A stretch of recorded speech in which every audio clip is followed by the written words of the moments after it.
Itong pagkakaroon ng takwa, takot kay Allah subhanahu wa ta'ala, ang siyang sukatan sa kainaman kay Allah subhanahu wa ta'ala.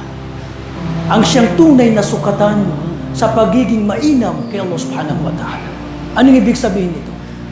Kahit ikaw ay napakayamang tao, napakaraming sasakyan, napakaraming bahay, marangya ang iyong buhay, napakatanyag, popular, kahit ano pa mang makamundong bagay, kung wala kang takwa, takot kay Allah, ay wala kang halaga sa paningin ni Allah.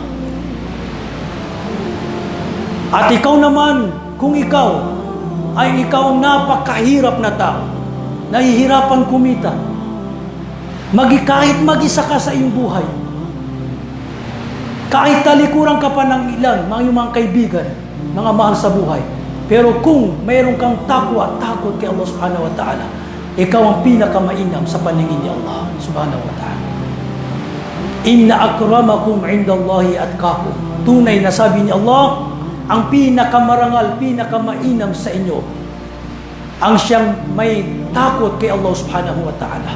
Hindi niya ginawang sukatan sa pagiging mainam kay Allah ang tribo natin, o di kaya ang karangyaan, ang katayuan mo dito sa mundo.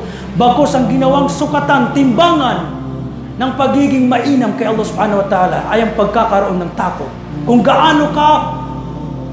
gaano ka gumagawa, kung gaano karami yung ginagawa mong pagsamba at pag-iwas sa mga ipinagbawal ni Allah, ay ganun ka kalapit kay Allah subhanahu wa ta'ala.